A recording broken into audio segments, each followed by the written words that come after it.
উঠলো বেড়ে নিজের মতন, মায়ের স্নেহ পায়নি সে তাই, নিজেই নিজে ভীষণ আপন, একাই ভাষা জীবন তরি, ওগো বধূ সুন্দরী, বধূ হে।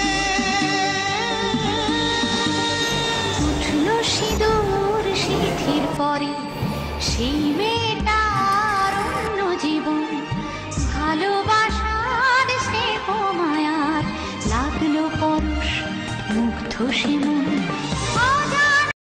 গুড মর্নিং বন্ধুরা, তোমরা সবাই কেমন আছো? আশা করি তোমরা সবাই ভালো আছো, আমরাও খুব ভালো আছি। রেডি হয়েছি, এখন রেডি হয়নি, শুধু ড্রেসটা পরেছি।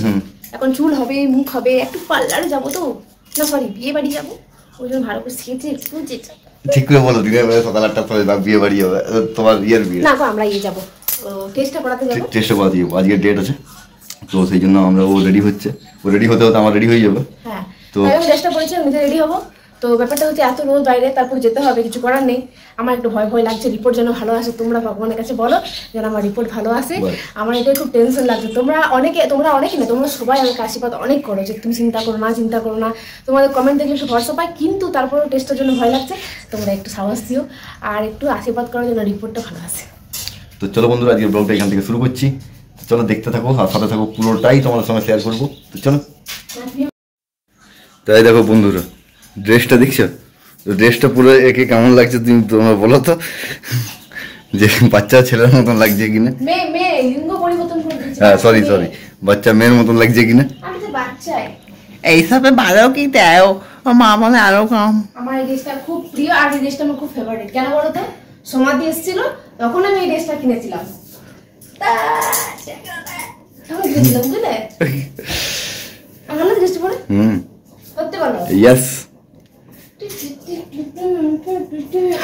বন্ধুরাই বলবে কেমন লাগছে ড্রেসটা পরে তোমার কমেন্টে। আমি আজকে ডাক্তারখানা যাবো না, আমি আজকে কোথাও ঘুরতে যাবো, ড্যান্সও। এখন বিশাল র্যাম্প যাওয়ার শখ হয়েছে ওকে, ভাবছি মডেলিং এবার ঢুকিয়ে দেবো। না, আমার এটা শখ নেই, আমার এখন শখ আছে আর একটা, এরকম পুচুমু আসবে, এরকম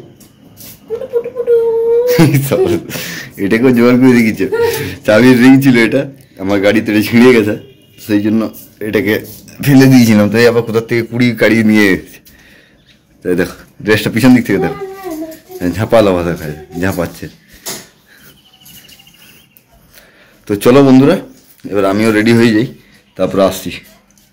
তো রেডি, এবার চললাম আমরা মা বাড়ি। ডাক্তারের সব রিপোর্ট নেওয়া হয়ে গেছে, তো প্রেসক্রিপশন নিয়ে নিয়েছি, এবারে চলো যাবো টেস্টটা করাতে।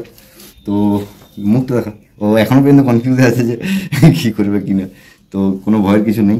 আমি অলরেডি জীবনটা হচ্ছে অভিশপ্ত থেকে আশীর্বাদ আসবার জন্যই তো এইটা এই সকল করা। কত কষ্ট, মানুষকে তো কষ্ট করতে হবে, মানুষকেই তো কষ্ট করতে হবে, বাকি থোড়ি কোনো দেয়াল ইট পাথরেদেরকে কষ্ট করতে হয়।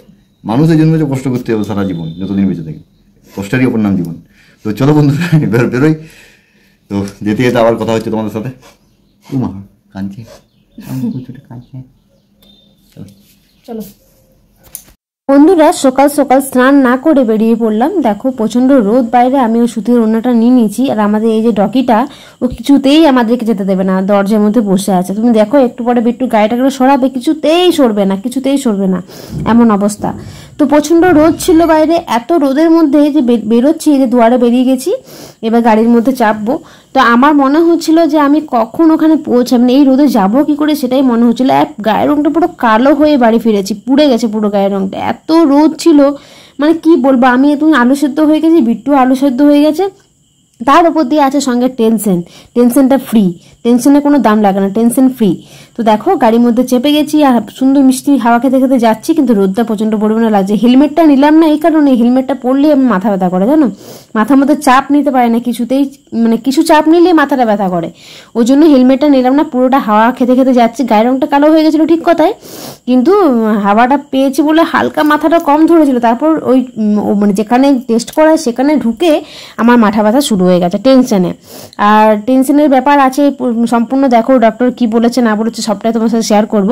আর এটা একটা লালপুরে যেখানে বিট্টু জব করে ওখানে একটা হোটেলে আমরা খেলাম কচুরি ঘুগনি, আর ও পকোড়ি খেলো, খুব সুন্দর করেছিল ঘুগনিটা। ঘুগনি আলাদা করে খেয়েছিলাম, আবার কচুরির সাথে ঘুগনি দিয়েছিল, এইটা খুব টেস্টি করেছিল, কারণ খুব খিদে পেয়ে গেছিলো।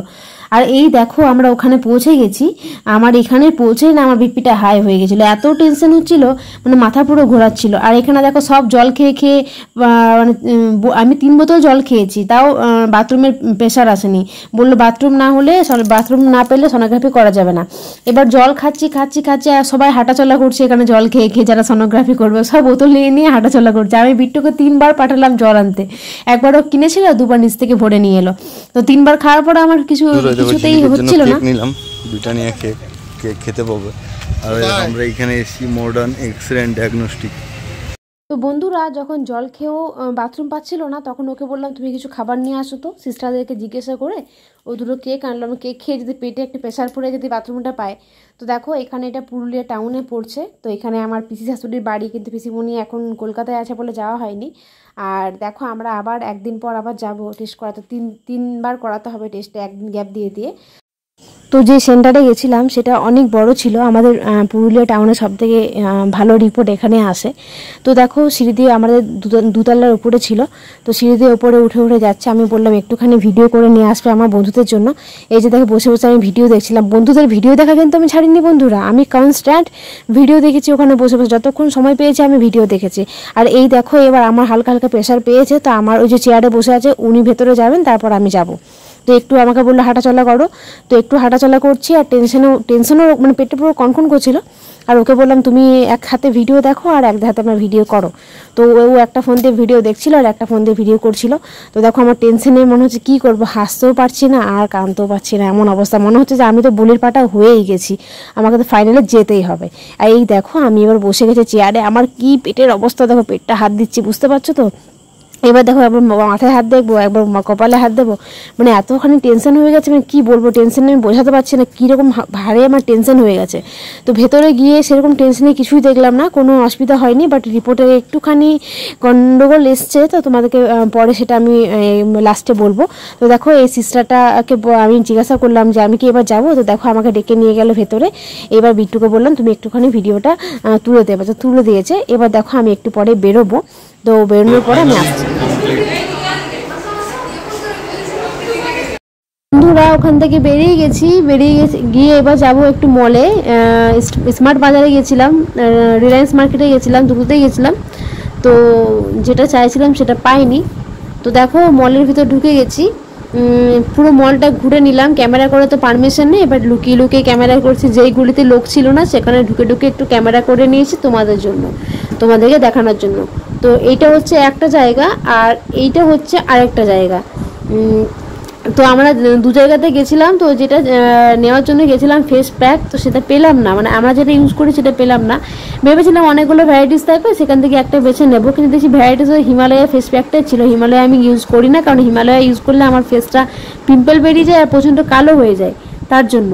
আর দেখো ওখান থেকে বেরিয়ে গেছি, বেরিয়ে গিয়ে আকাশটা কি ভালো লাগছে তাই না, দেখতে ভীষণ সুন্দর লাগছিল আকাশটা। তো ওই জন্য একটুখানি আমি শেয়ার করে নিলাম, কারণ এরকম আকাশ সচরাচর দেখতে পাওয়া যায় না। আর যতটা ক্যামেরায় ভালো আসছে তার থেকে বেশি ভালো লাগছিলো সামনের থেকে, পুরো আকাশটা ব্লু হয়েছিল আর মধ্যখানে এরকম মেঘটা দারুণ দারুণ লাগছিল। আমার তো খুবই ভালো লেগেছে বন্ধুরা, তাই আমি তোমাদের সাথে শেয়ার করেছি। তো দেখো এবার আমি চলে যাব খাওয়ার দোকানে এসে গেছি। তো মুখটা বেঁধেছিলাম, প্রচণ্ড পরিমাণে রোদ ছিল, প্রচণ্ড পরিমাণে, তো মুখটা বেঁধেই গেছিলাম। আর এই ওড়নাটা খুব আরাম লাগে, যেমনটি বেঁধে রাখবে তেমনটি থাকে।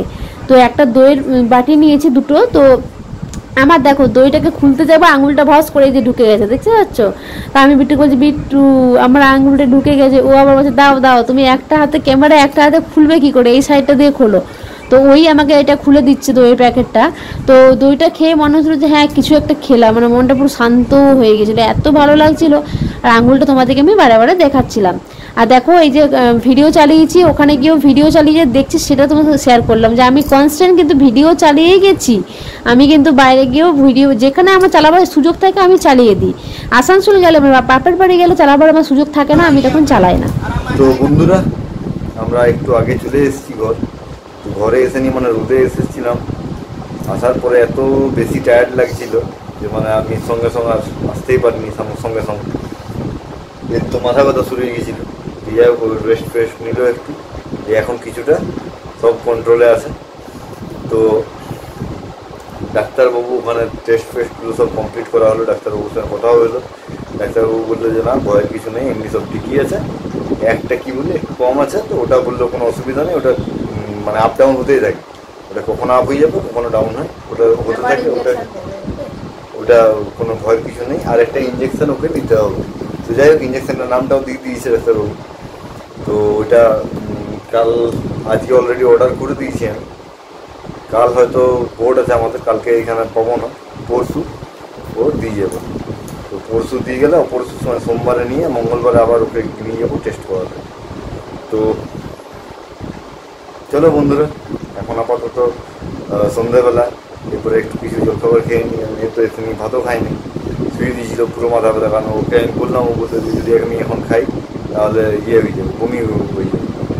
সেটা তো রিস্ক নিয়ে লাভ নেই, একটু রেস্ট নিই না, তারপরে সন্ধ্যাবেলা উঠে নিয়ে খাবো। তো চলো সন্ধ্যাবেলা হয়ে গেছে, এবারে ওকে একটু কিছু খাইয়ে দিই। তো চলো তারপরে আবার আসছি ফিরে।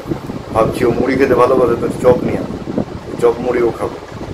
তো চলো বন্ধুরা চপ মুড়িটা নিয়ে আসি।